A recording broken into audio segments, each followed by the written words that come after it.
ಆತ್ಮೀಯ ವಿದ್ಯಾರ್ಥಿಗಳೇ ಎಲ್ಲರಿಗೂ ನಮಸ್ಕಾರಗಳು. NSQF ಅಡಿಯಲ್ಲಿ ಇನ್ಫಾರ್ಮೇಷನ್ ಟೆಕ್ನಾಲಜಿಯ ಒಂದು ಎರಡನೇ ಅಧ್ಯಾಯ ಇದೆ, ಡಾಟಾ ಎಂಟ್ರಿ ಮತ್ತು ಕೀಬೋರ್ಡ್ ಸ್ಕಿಲ್ ಅಂತ. ಸೊ ಆತ್ಮೀಯ ವಿದ್ಯಾರ್ಥಿಗಳೇ, ಈಗಾಗಲೇ ನಾವು ಪ್ರಥಮ ಒಂದು ಯೂನಿಟ್ ಏನಿದೆ, ಫಸ್ಟ್ ಯೂನಿಟ್ ಏನಿದೆ, ಈ ಇಂಟ್ರೊಡಕ್ಷನ್ ಟು ಇನ್ಫಾರ್ಮೇಷನ್ ಟೆಕ್ನಾಲಜಿ ಹಾಗೂ ಈ ಒಂದು ಇನ್ಫಾರ್ಮೇಷನ್ ಟೆಕ್ನಾಲಜಿಯ ಅನ್ವಯ, ವಿವಿಧ ಒಂದು ಕ್ಷೇತ್ರಗಳಲ್ಲಿ ಇನ್ಫಾರ್ಮೇಷನ್ ಟೆಕ್ನಾಲಜಿಯ ಅನ್ವಯ ಮೊದಲನೇ ಅಧ್ಯಾಯ ಏನಿದೆ, ಈ ಅಧ್ಯಾಯಕ್ಕೆ ಸಂಬಂಧಿಸಿದಂತೆ ಕಂಪ್ಲೀಟ್ ಆಗಿರುವಂಥ ವಿಡಿಯೋವನ್ನು ಈಗಾಗಲೇ ಅಪ್ಲೋಡ್ ಮಾಡಿದ್ದೇವೆ. ಸಾಕಷ್ಟು ವಿದ್ಯಾರ್ಥಿಗಳು ಈ ವಿಡಿಯೋದ ಉಪಯೋಗವನ್ನು ಪಡೆದಿದ್ದಾರೆ. ಇನ್ನು ಎರಡನೇ ಒಂದು ಅಧ್ಯಾಯ ಏನಿದೆ ಅಂದರೆ ಡಾಟಾ ಎಂಟ್ರಿ ಮತ್ತು ಕೀಬೋರ್ಡ್ ಸ್ಕಿಲ್ ಅಂತ. ಸೊ ಆತ್ಮೀಯ ವಿದ್ಯಾರ್ಥಿಗಳಿಗೆ ಭಾಳಷ್ಟು ಲೆಂದಿಯಾಗಿರುವಂಥ ಚಾಪ್ಟರ್ ಇದೆ. ಬಹುಶಃ ಈ ಒಂದು ಎರಡನೇ ಚಾಪ್ಟರ್ ಮೇಲೆ 2 ರಿಂದ 3 ವಿಡಿಯೋಗಳು ಆಗ್ತವೆ. ಒಂದೇ ವಿಡಿಯೋದಲ್ಲಿ ಈ ಒಂದು ಚಾಪ್ಟರ್ನ ಕವರ್ ಮಾಡಲಿಕ್ಕೆ ಆಗೋದಿಲ್ಲ. ಅದಕ್ಕಾಗಿ ಥಂಬ್ನೇಲ್ನಲ್ಲಿ ನಾವು unit 2 data entry and keyboard skill part 1, part 2, part 3 ಅಂತ 3 ವಿಡಿಯೋಗಳನ್ನು ಅಥವಾ 2 ವಿಡಿಯೋಗಳನ್ನು ಎಷ್ಟಾಗುತ್ತೋ ಅಷ್ಟು ವಿಡಿಯೋಗಳನ್ನು ಅಪ್ಲೋಡ್ ಮಾಡುವಂಥ ಪ್ರಯತ್ನವನ್ನು ಮಾಡ್ತೇವೆ. ಸೊ ಮತ್ತೊಮ್ಮೆ NSQF ಅಡಿಯಲ್ಲಿ ಇನ್ಫಾರ್ಮೇಷನ್ ಟೆಕ್ನಾಲಜಿ ಸಬ್ಜೆಕ್ಟನ್ನು ಆಯ್ಕೆ ಮಾಡಿಕೊಂಡಿರುವ ನಿಮಗೆ ಅಭಿನಂದನೆಯನ್ನು ಸಲ್ಲಿಸ್ತಾ ಬನ್ನಿ ನೋಡ್ತಾ ಹೋಗೋಣ ಈ ಚಾಪ್ಟರ್ನಲ್ಲಿ ಏನೆಲ್ಲ ಇದೆ ಅಂತ. ಸೊ ಬನ್ನಿ ವಿದ್ಯಾರ್ಥಿಗಳೇ, ನೋಡ್ತಾ ಹೋಗೋಣ ಈ ಒಂದು NSQF ಇನ್ಫಾರ್ಮೇಷನ್ ಟೆಕ್ನಾಲಜಿಯ ಒಂದು ಎರಡನೇ ಪಾಠ, ಎರಡನೇ unit data entry and keyboard skills. ಆತ್ಮೀಯ ವಿದ್ಯಾರ್ಥಿಗಳು, ವಿಶೇಷವಾಗಿ ಈ ಒಂದು ಅಧ್ಯಾಯದಲ್ಲಿ ನಾವು ಡಾಟಾವನ್ನು ಎಂಟ್ರಿ ಯಾವ ರೀತಿ ಮಾಡಬೇಕು ಹಾಗೂ ಕೀಬೋರ್ಡ್ ಅನ್ನು ಟೈಪ್ ಮಾಡುವಂತ ಸ್ಕಿಲ್ಸ್ ಬಗ್ಗೆ ನೋಡ್ತಾ ಹೋಗ್ತೇವೆ. ತಾವಿಲ್ಲಿ ಗಮನಿಸ್ತಾ ಇದ್ದೀರಿ, ಈ ಒಂದು ಕೀಬೋರ್ಡ್ ಇದೆ. ಈ ಒಂದು ಯಾವುದೇ ಒಂದು ಕೀಬೋರ್ಡ್ ಅನ್ನು ತೆಗೆದುಕೊಂಡು ಹೋದಾಗ ನಿಮಗೆ 100ಕ್ಕಿಂತ ಹೆಚ್ಚಿನ ಒಂದು ಬಟನ್ಸ್ಗಳು ಈ ಒಂದು ಕಾಣ್ತಾ ಇರ್ತವೆ. ಕೆಲವೊಂದು ಕೀಬೋರ್ಡ್ ನಲ್ಲಿ ಇನ್ನೂ ಹೆಚ್ಚಿನ ಬಟನ್ಸ್ಗಳು ಕೂಡ ಕಾಣ್ತವೆ. ಸಾಕಷ್ಟು ಆಪ್ಷನ್ಸ್ ಅನ್ನ ಇಲ್ಲಿ ಕೊಡಲಾಗಿದೆ. ಸೊ ಆತ್ಮೀಯ ವಿದ್ಯಾರ್ಥಿಗಳು, ಈ ಒಂದು ಕೀಬೋರ್ಡ್ ನಲ್ಲಿ ತಾವಿಲ್ಲಿ ಗಮನಿಸ್ತಾ ಇದ್ದೀರಿ, ಇವೆಲ್ಲ ಇಂಗ್ಲಿಷ್ ನಲ್ಲಿರುವಂತಹ ಅಲ್ಫಾಬೆಟ್ಸ್ ಇದೆ. ಸೊ ಇವನ್ನ ನಾವೇನ್ ಹೇಳ್ತೀವಿ, ಅಲ್ಫಾಬೆಟಿಕ್ ಕೀಸ್ ಅಂತ ಹೇಳ್ತೇವೆ. ಸೊ ಅಲ್ಫಾಬೆಟಿಕ್ ಕೀಸ್ ಅಂತ ಹೇಳ್ತೇವೆ. ಸೊ ಇಲ್ಲಿ ಇದರ ಮೇಲಿರುವಂತದ್ದು ಏನಂದ್ರೆ 1 2 3 4 5 6 7 8 9 0. ಸೊ ಇವುಗಳನ್ನ ನ್ಯೂಮರಿಕ್ ಕೀಸ್ ಅಂತ ಹೇಳ್ತೇವೆ. ನ್ಯೂಮರಿಕ್ ಕೀಸ್ ಅಂದ್ರೆ ನಂಬರ್ ಅಂತ ಆಗುತ್ತೆ. ಇನ್ನು ಅಲ್ಫಾಬೆಟಿಕ್ ಕೀಸ್ ಅಂದ್ರೆ ಆಲ್ಫಾಬೆಟ್ಸ್ ಅಂತ ಹೇಳ್ತೀವಿ. ಸೊ ಒಟ್ಟಾರೆಯಾಗಿ ಈ ಎರಡು ಕೀಗಳನ್ನ ನಾವು ಅಲ್ಫಾ ನ್ಯೂಮರಿಕ್ ಕೀಸ್ ಅಂತ ನಾವು ಇಲ್ಲಿ ಹೇಳ್ತೇವೆ. ಇದು ಒಂದು ಕ್ಲಿಯರ್ ಆಯ್ತು. ಸೊ ನೆಕ್ಸ್ಟ್ ಬರುವಂತದ್ದು ಪಂಕ್ಚುವೇಷನ್ ಕೀಸ್ ಅಂತ ಹೇಳ್ತೀವಿ. ಸೊ ಪಂಕ್ಚುವೇಷನ್ ಇಲ್ಲಿ ನಿಮಗೆ ಜೂಮ್ ಮಾಡಿ ತೋರಿಸ್ತಾ ಇದ್ದೀನಿ. ಪಂಕ್ಚುವೇಷನ್ ಕೀನಲ್ಲಿ ನಿಮಗೆ ಕಾಮಾ ಬರುತ್ತೆ, ಆಮೇಲೆ ಪಿರಿಯಡ್ ಬರುತ್ತೆ, ಸೆಮಿಕಾಲನ್ ಇದೆ, ಆಮೇಲೆ ಬ್ರಾಕೆಟ್ಸ್ ಬರುತ್ತೆ. ಇಲ್ಲಿ ತಾವು ಗಮನಿಸ್ತಾ ಇದ್ರಿ, ಇಲ್ಲಿ ಬ್ರಾಕೆಟ್ಗಳು ಬರುತ್ತೆ. ಇಲ್ಲಿ ಕೂಡ ಬ್ರಾಕೆಟ್ಗೆ ಇರುವಂತಹ ಬಟನ್ಸ್ಗಳಿವೆ. ಇದಾದ್ಮೇಲೆ ಈ ರೀತಿ ಸಾಕಷ್ಟು ಒಂದು ಪಂಕ್ಚುವೇಷನ್ ಕೀಸ್ ಗಳನ್ನ ನಾವು ಬಳಸ್ತೇವೆ. ಜೊತೆಯಲ್ಲಿ ತಾವಿಲ್ಲಿ ಗಮನಿಸ್ತಾ ಇದ್ದೀರಿ ಪ್ಲಸ್ ಬಟನ್ ಮತ್ತು ಮೈನಸ್ ಬಟನ್ಸ್ಗಳಿದೆ. ಕೆಳಗಡೆ ಈಕ್ವಲ್ ಟು ಇದೆ, ಸೊ ಮೇಲೆ ಮೈನಸ್ ಇದೆ, ಕೆಳಗಡೆ ಒಂದು ಬಾರ್ ಇದೆ. ಸೊ ಇಲ್ಲಿ ಒಂದೇ ಬಟನ್ ಮೇಲೆ ಎರಡೆರಡು ಏನಿದೆ ಅಂದ್ರೆ ಬಟನ್ಸ್ ಗಳನ್ನ ಕಾಣ್ತಾ ಇದ್ದೀವಿ. ಸೊ ಇವುಗಳನ್ನು ಯಾವ ರೀತಿ ಉಪಯೋಗ ಮಾಡಬೇಕು? ಸೊ ಈ ಒಂದು ಬಟನ್ ಅಲ್ಲಿ ಏನಿದೆ, ಪ್ಲಸ್ ಬಟನ್ ಏನಿದೆ, ಪ್ಲಸ್ ಬಟನ್ ನಾವು ಬಳಕೆ ಮಾಡ್ಕೋಬೇಕಾದ್ರೆ ನಮ್ಮ ಕೀಬೋರ್ಡಿನ ಇಲ್ಲಿ ಶಿಫ್ಟ್ ಇದೆ. ಈ ಶಿಫ್ಟ್ ಅನ್ನ ಹಿಡ್ಕೊಂಡು ಆಮೇಲೆ ನಾವು ಪ್ಲಸ್ ಅಂತ ನಾವು ಪ್ರೆಸ್ ಮಾಡಿದ್ರೆ ಅವಾಗ ಪ್ಲಸ್ ಬರುತ್ತೆ. ಸೊ ನಾರ್ಮಲ್ ಆಗಿ ಪ್ರೆಸ್ ಮಾಡಿದ್ರೆ ಈಸ್ ಈಕ್ವಲ್ ಟು ಬರುತ್ತೆ. ಇನ್ನು ಶಿಫ್ಟ್ ಅನ್ನ ಇಟ್ಕೊಂಡು ಪ್ರೆಸ್ ಮಾಡಿದಾಗ ಮೇಲಿನ ಒಂದು ಬಟನ್ಸ್ ಬರುತ್ತೆ. ಸೊ ಒಂದು ಕ್ಲಿಯರ್ ಆಯಿತು, ಕೀಬೋರ್ಡ್ ನಲ್ಲಿ ನಮಗೆ ಆಲ್ಫಾಬೆಟಿಕಲ್ ಕೀಸ್ ಇದೆ ಇಂದು ಮತ್ತು ನ್ಯೂಮರಿಕಲ್ ಕೀಸ್ ಅಂತ 2 ಪ್ರಕಾರ ಬಂತು. ಸೊ ನೆಕ್ಸ್ಟ್ ಏನ್ ಹೇಳಿದ್ದೆ ನಾನು, ಇಲ್ಲಿ ಪಂಕ್ಚುವೇಷನ್ ಕೀಸ್. ಅದೇ ರೀತಿ ನೋಟ್ ಮಾಡ್ತಾ ಹೋಗಿ, ಪಂಕ್ಚುವೇಷನ್ ಕೀ ಅಂತ ಬಂದಾಗ comma, period, semicolon, brackets, so ಈ ರೀತಿಯ ಒಂದಿಷ್ಟು ಕೀಸ್ಗಳು ಬರುತ್ತೆ. ಜೊತೆಲಿ ಪ್ಲಸ್ ಮತ್ತು ಮೈನಸ್ ಕೀಸ್ಗಳು ಕೂಡ ಇಲ್ಲಿ ಬರ್ತದೆ. ಸೊ ಆತ್ಮೀಯ ವಿದ್ಯಾರ್ಥಿಗಳೇ, ನೆಕ್ಸ್ಟ್ ಬರುವಂತದ್ದು ಆಲ್ಟ್ ಕೀ ಅಂತ. ತಾವು ಇಲ್ಲಿ ಗಮನಿಸ್ತಾ ಇದ್ದೀರಿ, ಇದನ್ನ ಆಲ್ಟ್ ಕೀ ಅಂತ ALT ಅಂತ ಇಲ್ಲಿ ಇರುತ್ತೆ. ಸೊ ಆಲ್ಟ್ ಕೀ ಅಂತ ಹೇಳ್ತೀವಿ ನಾವು. ಈ ಒಂದು ಆಲ್ಟ್ ಕೀಯನ್ನ ಯಾಕೆ ಬಳಸ್ತೀವಿ ಅಂದ್ರೆ ಇದನ್ನು ಕಂಟ್ರೋಲ್ ರೀತಿಯ ಇಲ್ಲಿ ಬಳಸ್ತೇವೆ ನಾವು. ಕಂಟ್ರೋಲ್ ಒಂದು ಯಾವ ರೀತಿ ಇರುತ್ತೆ, ಕಂಟ್ರೋಲ್ ಬಟನ್ ರೀತಿಯಲ್ಲಿ ಬಳಸ್ತೇವೆ ನಾವು. ಸೊ ಕೇವಲ ಆಲ್ಟ್ ಬಟನ್ ಕೀಸ್ ವರ್ಕ್ ಆಗೋದಿಲ್ಲ. ಆಲ್ಟ್ ಅನ್ನು ಪ್ರೆಸ್ ಮಾಡಿ ಅದರ ಜೊತೆಯಲ್ಲಿ ನಾವು ಬೇರೆ ಒಂದು ಬಟನ್ ಅನ್ನು ಪ್ರೆಸ್ ಮಾಡಿದಾಗ ಆಗ ಏನಾಗುತ್ತೆ, ಆಗ ನಮಗೆ ಆ ಒಂದು ಆಲ್ಟ್ ಬಟನ್ಸ್ ಬೇಕಾಗುತ್ತೆ. ಆಲ್ಟ್ A ಅಂತ ಇರ್ಬೋದು, ಆಲ್ಟ್ S ಅಂತ ಇರ್ಬೋದು. ಸೊ ಈಗ ನಾವು ಬೇರೆ ಒಂದು ಬಟನ್ಸ್ಗಳೊಂದಿಗೆ ಆಲ್ಟ್ ಬಟನ್ಗಳನ್ನ ಕೀಸ್ಗಳನ್ನ ಬಳಸಿಕೊಂಡು ನಾವು ವರ್ಕ್ ಅನ್ನು ಮಾಡಬಹುದು. ಸರಿ, ಸೊ ಇದು ಆಲ್ಟ್ ಆಯ್ತು. ಆತ್ಮೀಯ ವಿದ್ಯಾರ್ಥಿಗಳೇ, ಮತ್ತೊಂದು ಕೀಬೋರ್ಡ್ ನಲ್ಲಿರುವಂತಹ ಪ್ರಮುಖವಾದ ಕೀಸ್ಗಳು ಅಂದ್ರೆ ಆರೋಸ್ ಕೀಸ್. ಸೊ ಆರೋ ಕೀಸ್ ನಲ್ಲಿ ತಾವು ಗಮನಿಸ್ತಾ ಇದ್ದೀರಿ, ಅಪ್ವಾರ್ಡ್ ಇದೆ, ಡೌನ್ವರ್ಡ್ ಇದೆ, ರೈಟ್ ಮತ್ತು ಲೆಫ್ಟ್, ಈ ರೀತಿಯ ಆರೋ ಕೀಸ್ ಗಳನ್ನ ಕಾಣ್ತೀವಿ. ಸೊ ಆತ್ಮೀಯ ವಿದ್ಯಾರ್ಥಿಗಳ ಪರೀಕ್ಷೆಯಲ್ಲಿ ನಿಮಗೆ ಕೀಬೋರ್ಡ್ ರಿಲೇಟೆಡ್ ಆಗಿರುವ ಪ್ರಶ್ನೆಗಳು ಬಂದಾಗ ಎಷ್ಟು ಪ್ರಕಾರದ ಕೀಬೋರ್ಡ್ ಕೀಸ್ ಇವೆ ಅಂತ ಬಂದಾಗ ಈಗಾಗಲೇ ಮತ್ತೊಂದು ಸಲ ರಿಪೀಟ್ ಮಾಡ್ತೀನಿ. ಒಂದು ಆಲ್ಫಾಬೆಟಿಕ್ ಕೀಸ್ ಇದೆ, ನ್ಯೂಮರಿಕಲ್ ಕೀಸ್ ಇದೆ, ಪಂಕ್ಚುವೇಷನ್ ಕೀಸ್ ಇದೆ, ಆಮೇಲೆ ಆರೋಸ್ ಕೀಸ್ ಇದೆ. ಸೊ ನೆಕ್ಸ್ಟ್ ಬರ್ತಾ ಹೋಗೋಣ ಆಲ್ಟ್ ಮತ್ತು ಶಿಫ್ಟ್ ಬಟನ್ ಇದೆ ನೋಡಿ, ಇಲ್ಲಿ ಶಿಫ್ಟ್ ಕೀ ಬರುತ್ತೆ, ಇಲ್ಲೊಂದು ಆಲ್ಟ್. ಸೊ ಕೆಲವೊಂದು ಕೀಬೋರ್ಡ್ಗಳಲ್ಲಿ ಬಹುತೇಕ ಕೀಬೋರ್ಡ್ಗಳಲ್ಲಿ 2 ಶಿಫ್ಟ್ ಬಟನ್ಗಳನ್ನು ಗಮನಿಸ್ತಾ ಇದ್ದೀರಿ ನೋಡಿ. ಇಲ್ಲೊಂದು ಶಿಫ್ಟ್ ಇದೆ ಕೀ, ಇಲ್ಲೊಂದು ಶಿಫ್ಟ್ ಇದೆ. ತಾವು ಇಲ್ಲಿ ಜೂಮ್ ಮಾಡಿ ತೋರಿಸ್ತೀನಿ ನಾನು. ಇಲ್ಲೊಂದು ಶಿಫ್ಟ್ ಕೀ ಇದೆ ಇಲ್ಲಿ ರೈಟ್ ಸೈಡ್, ಮತ್ತೊಂದು ಶಿಫ್ಟ್ ಕೀಯನ್ನ ತಾವು ಇಲ್ಲಿ ಗಮನಿಸಬಹುದು. ಸೊ 2 ಶಿಫ್ಟ್ ಕೀಗಳನ್ನ ನೋಡ್ತೀವಿ. ಅದೇ ರೀತಿಯಾಗಿ ಇಲ್ಲಿ ಆಲ್ಟ್ ಅಂತ ಬಂದಾಗ ಇಲ್ಲಿ ನೋಡಿ ಆಲ್ಟ್ ಅಂತ ಇದೆ ನೋಡಿ. ಸೊ ಆಲ್ಟ್ ಇರುವಂತ ಮತ್ತೊಂದು ಕೀಸ್ ಇದೆ. ಸೊ ಈ ಶಿಫ್ಟ್ ಮತ್ತು ಆಲ್ಟ್ ಗಳನ್ನ ಯಾಕೆ ಬಳಸ್ತೀವಿ ಅಂದ್ರೆ, ಈ ಒಂದು ಶಿಫ್ಟ್ ಅನ್ನ ನಾವು ಇಟ್ಕೊಂಡು ನಾವು ಏನ್ ಮಾಡಬಹುದು, ಕರ್ಸರ್ ಅನ್ನ ಮೂವ್ ಅನ್ನ ಮಾಡಬಹುದು. ಸೊ ಎಕ್ಸಾಂಪಲ್ ಆಗಿ ಶಿಫ್ಟ್ ಅನ್ನ ಇಟ್ಕೊಂಡು ನಾವು ಆರೋ ಮಾರ್ಕ್ ಅನ್ನ ನೋಡಿ ಇಲ್ಲಿ ನನ್ನ ರೈಟ್ ಸೈಡ್ ಇರುವಂತ ಆರೋ ಮಾರ್ಕ್ ಅನ್ನ ಇಟ್ಕೊಂಡು ನಾನು ಪ್ರೆಸ್ ಮಾಡಿದ್ರೆ ಏನಾಗುತ್ತೆ, ಅದು ಏನಾಗುತ್ತೆ, ಕರ್ಸರ್ ಏನಾಗುತ್ತೆ, ಮೂವ್ ಆಗ್ತಾ ಹೋಗುತ್ತೆ ನೋಡಿ. ಕರ್ಸರ್ ಏನಾಗುತ್ತೆ, ಮೂವ್ ಆಗುತ್ತಾ ಹೋಗುತ್ತೆ. ಇದು ಒಂದು. ಆಮೇಲೆ ಈಗ ನಾನು ಆಲ್ಟ್ ಬಟನ್ ಏನಿದೆ, ಈ ಆಲ್ಟ್ ಬಟನ್ ಅನ್ನ ಪ್ರೆಸ್ ಮಾಡ್ತೀನಿ. ಆಗ ತಾವು ಸ್ಕ್ರೀನ್ ಅನ್ನ ಗಮನಿಸಬೇಕು. ಅಲ್ಲಿ ಕೂಡ ನಮಗೆ ಆಲ್ಟ್ ಬಟನ್ ಅನ್ನ ಇಲ್ಲಿ ನಾವು ಆಲ್ಟ್ ಬಟನ್ ಕೀಯನ್ನು ನೋಡೋಣ. ಸೊ ಆಲ್ಟ್ ಕೀಯನ್ನು ನಾವು ಪ್ರೆಸ್ ಮಾಡಿದಾಗ ಯಾವ ರೀತಿ ಒಂದು ಸ್ಕ್ರೀನ್ ಅಲ್ಲಿ ಏನಾಗುತ್ತೆ ನೋಡ್ತಾ ಹೋಗೋಣ. ತಾವಿಲ್ಲಿ ಗಮನಿಸ್ತಾ ಇದ್ದೀರಿ, ಇಲ್ಲಿ ನೋಡಿ ಯಾವ ರೀತಿ ಸ್ಕ್ರೀನ್ ಅಲ್ಲಿ ಅಂದ್ರೆ, ಒಂದು ಸಲ ನಾವು ಆಲ್ಟ್ ಕೀಯನ್ನು ಪ್ರೆಸ್ ಮಾಡಿದಾಗ ನಮ್ಮ ಒಂದು ಸ್ಕ್ರೀನ್ ಅಲ್ಲಿ ಮಲ್ಟಿಪಲ್ ಸೆಲೆಕ್ಷನ್ಸ್ ಆಗುತ್ತೆ, ಮಲ್ಟಿಪಲ್ ಕೀ ಇಲ್ಲಿ ಏನಾಗುತ್ತೆ ಸ್ಕ್ರೋಲ್ ಆಗ್ತಾ ಇರ್ತದೆ. ಇದು ಬಹಳ ಇಂಪಾರ್ಟೆಂಟ್. ಕರ್ಸರ್ ಏನಾಗುತ್ತೆ, ಮಲ್ಟಿಪಲ್ ಆಗಿ ಕರ್ಸರ್ ಮೂವ್ ಆಗ್ತಾ ಇರ್ತದೆ. ಸೊ ಇಷ್ಟ ಆಯ್ತು. ಸೊ ನೆಕ್ಸ್ಟ್ ಬರುವಂತದ್ದು ಇಂಪಾರ್ಟೆಂಟ್ ಕೀ ಯಾವುದು ಅಂದ್ರೆ ಇಲ್ಲಿ back space. So back space ಕೀಯನ್ನು ನೋಡ್ತಾ ಇದ್ದೀರಿ. ಸೊ ಬ್ಯಾಕ್ ಸ್ಪೇಸ್ ಒಂದು ಕೀ ಇದೆ. ಸೊ ಬ್ಯಾಕ್ ಸ್ಪೇಸ್ ಕೀ ಏನಾಗುತ್ತೆ ಅಂತ ನಾನು ಸ್ಕ್ರೀನ್ ಅಲ್ಲಿ ತೋರಿಸ್ತೀನಿ. ತಾವಿಲ್ಲಿ ಗಮನಿಸ್ತಾ ಇದ್ದೀರಿ, ಸ್ಕ್ರೀನ್ ಅಲ್ಲಿ ನಾನು ಇಲ್ಲಿ ಕರ್ಸರ್ ಅನ್ನ ಇಟ್ಟಿದ್ದೀನಿ. ಬ್ಯಾಕ್ ಸ್ಪೇಸ್ ಅನ್ನ ನಾನು ಟೈಪ್ ಮಾಡಿದಾಗ ಇಲ್ಲಿ ಆಗ್ತಾ ಇದೆ, ಇಲ್ಲಿ ಬ್ಯಾಕ್ ಆಗಿ ಇಲ್ಲಿ ಅಲ್ಫಾಬೆಟ್ಸ್ ಗಳು ಮತ್ತು ನ್ಯೂಮರಿಕಲ್ಸ್ ಎಲ್ಲ ಡಿಲೀಟ್ ಆಗ್ತಾ ಇದೆ. ಅಂದ್ರೆ ನೋಡಿ ಯಾವ ರೀತಿ ಬ್ಯಾಕ್ ಸ್ಪೇಸ್ ಅನ್ನ ನಾನು ಪ್ರೆಸ್ ಮಾಡಿದಾಗ ಯಾವ ರೀತಿ ಇಲ್ಲಿ ಡಿಲೀಟ್ ಆಗ್ತಾ ಇದೆ. ಇಲ್ಲಿ ಒಂದು ಗಮನಿಸಬೇಕು, ನಮ್ಮ ಹತ್ರ ಮತ್ತೊಂದು ಕೀ ಬರ್ತದೆ, ಇಲ್ಲಿ ಡಿಲೀಟ್ ಎಂಬ ಒಂದು ಕೀ ಇದೆ. ತಾವಿಲ್ಲಿ ಗಮನಿಸ್ತಾ ಇದ್ದೀರಿ, ಡಿಲೀಟ್ ಎಂಬ ಒಂದು ಕೀ ಬರುತ್ತೆ. ಸೊ ಡಿಲೀಟು ಮತ್ತು ಬ್ಯಾಕ್ ಸ್ಪೇಸ್ ಇರುವಂತಹ ವ್ಯತ್ಯಾಸವನ್ನು ತೋರಿಸ್ತಾ ಹೋಗ್ತೇನೆ ನಾನಿಲ್ಲಿ. ತಾವಿಲ್ಲಿ ಗಮನಿಸ್ತಾ ಇದ್ದೀರಿ, ತಾವು ಸ್ಕ್ರೀನ್ ಅನ್ನ ಗಮನಿಸಿ ಈಗ. ಸೊ ಸ್ಕ್ರೀನ್ ಅನ್ನ ಗಮನಿಸಿದಾಗ ಎಸ್, ಈಗ ನಾನು ಡಿಲೀಟ್ ಅಂತ ನಾನು ಇದು ಮಾಡ್ತೀನಿ. ಡಿಲೀಟ್ ಅಂದಾಗ ನೋಡಿ, ಡಿಲೀಟ್ ಅಂದಾಗ ಇಲ್ಲಿ ಡಿಲೀಟ್ ಆಗ್ತಾ ಇಲ್ಲ, ಬಟ್ ಅದನ್ನ ಕರ್ಸರ್ ಅನ್ನ ನಾನು ಇಲ್ಲಿ ಮಧ್ಯದಲ್ಲಿ ತರ್ತೀನಿ ನಾನು. ಸೊ ಇಲ್ಲಿ ಮಧ್ಯದಲ್ಲಿ ತಂದು ಏನ್ ಮಾಡ್ತೀನಿ, ಈಗ ಡಿಲೀಟ್ ಎಂಬ ಆಪ್ಷನ್ಸ್ ಅನ್ನ ಕ್ಲಿಕ್ ಮಾಡ್ತೀನಿ. ಸೊ ಡಿಲೀಟ್ ಎಂಬ ಆಪ್ಷನ್ಸ್ ಅನ್ನ ಕ್ಲಿಕ್ ಮಾಡಿದಾಗ ಏನು ವ್ಯತ್ಯಾಸ ಆಗ್ತಾ ಇದೆ ನೋಡಿ. ಡಿಲೀಟ್ ಅಂತ ಬಂದಾಗ ಇಲ್ಲಿ ಅಲ್ಫಾಬೆಟ್ಸ್ ರೈಟ್ ಸೈಡ್ ಇರುವಂತಹ ಅಲ್ಫಾಬೆಟ್ ಡಿಲೀಟ್ ಆಗ್ತಾ ಇದೆ ನೋಡಿ. ರೈಟ್ ಸೈಡ್ ಇರುವಂತಹ ಅಲ್ಫಾಬೆಟ್ ಡಿಲೀಟ್ ಆಗ್ತಾ ಇದೆ. ಒಂದು ವೇಳೆ ನಾನು ಅದೇ ಬ್ಯಾಕ್ ಸ್ಪೇಸ್ ಮಾಡಿದ್ರೆ ಲೆಫ್ಟ್ ಸೈಡ್ ಇರುವಂತಹ ಅಲ್ಫಾಬೆಟ್ಗಳು ಇಲ್ಲಿ ಡಿಲೀಟ್ ಆಗುತ್ತೆ ನೋಡಿ. ಈಗ ನಾನು ಮಾಡ್ತಾ ಇರೋದು ಬ್ಯಾಕ್ ಸ್ಪೇಸು, ಲೆಫ್ಟ್ ಸೈಡ್ ಇಂದ ಅಲ್ಫಾಬೆಟ್ ಡಿಲೀಟ್ ಆಗ್ತಾ ಇದೆ. ಇನ್ನು ಡಿಲೀಟ್ ಮಾಡಿದ್ರೆ ರೈಟ್ ಸೈಡ್ ಇರುವಂತಹ ಅಕ್ಷರಗಳು ತಾವು ಗಮನಿಸಬೇಕು. ಸ್ಕ್ರೀನ್ ಅಲ್ಲಿ ಈಗ ಮಾಡ್ತಾ ಇರೋದು ಡಿಲೀಟ್ ಕೀ ಪ್ರೆಸ್ ಮಾಡಿದಾಗ ರೈಟ್ ಸೈಡ್ ಇರುವಂತಹ ಅಲ್ಫಾಬೆಟ್ ಡಿಲೀಟ್ ಆದ್ರೆ, ಈಗ ನಾನು ಬ್ಯಾಕ್ ಸ್ಪೇಸ್ ಮಾಡ್ತೀನಿ. ಅಬ್ಸರ್ವ್ ಮಾಡಿ, ಬ್ಯಾಕ್ ಸ್ಪೇಸ್ ಅನ್ನ ಕ್ಲಿಕ್ ಮಾಡಿದಾಗ ಲೆಫ್ಟ್ ಸೈಡ್ ಇರುವಂತಹ ಅಲ್ಫಾಬೆಟ್ಸ್ ಇಲ್ಲಿ ಏನಾಗುತ್ತೆ, ಡಿಲೀಟ್ ಆಗ್ತಾ ಹೋಗ್ತದೆ. So back space left side ಆಗಿದ್ರೆ ಇನ್ನು ಇಲ್ಲಿ ಏನಾಗುತ್ತೆ, ಡಿಲೀಟ್ ಏನಾಗುತ್ತೆ, ರೈಟ್ ಸೈಡ್ ಏನಾಗುತ್ತೆ, ಇಲ್ಲಿ ಡಿಲೀಟ್ ಆಗ್ತಾ ಹೋಗ್ತದೆ. This is the major difference. ನಾವು ಇದನ್ನ ನೋಡ್ತಾ ಹೋಗ್ತೀವಿ.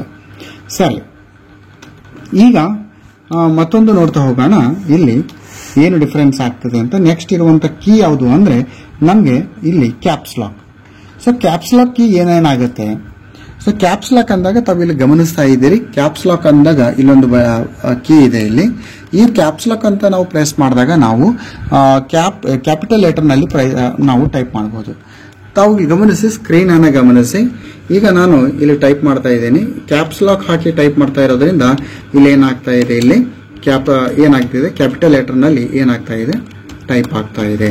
ಒಂದ್ ವೇಳೆ ನಾನು ಕ್ಯಾಪ್ಸ್ ಲಾಕ್ ಅನ್ನು ಆಫ್ ಮಾಡಿದ್ರೆ ತಾವು ಇಲ್ಲಿ ಗಮನಿಸ್ತಾ ಇದ್ದೀರಿ ಯಾವ ರೀತಿ ಬರ್ತಾ ಇದೆ, ಸ್ಮಾಲ್ ನಲ್ಲಿ ನಿಮಗೆ ಅಕ್ಷರಗಳು ಟೈಪ್ ಆಗ್ತಾ ಇದೆ. This is a major work of the caps lock key. So next ಬರುವಂತದ್ದು ಕಂಟ್ರೋಲ್. ಸೊ ಕಂಟ್ರೋಲ್ ಕೀ ಏನಿದೆ, ಇದನ್ನ ಸಾಮಾನ್ಯವಾಗಿ ನಾವು ಏನ್ ಮಾಡ್ತೀವಿ ಅಂದ್ರೆ ಬೇರೆ ಕೀಗಳೊಂದಿಗೆ ಸಂಯುಕ್ತವಾಗಿ ಬಳಸ್ಕೊಳ್ತೀವಿ. ಸಂಯುಕ್ತವಾಗಿ ಬಳಸಿಕೊಂಡು ನಾವೇನ್ ಮಾಡ್ತೀವಿ, ಇದನ್ನು ಉಪಯೋಗ ಮಾಡ್ತೀವಿ. ಸೊ ಹೇಗೆ?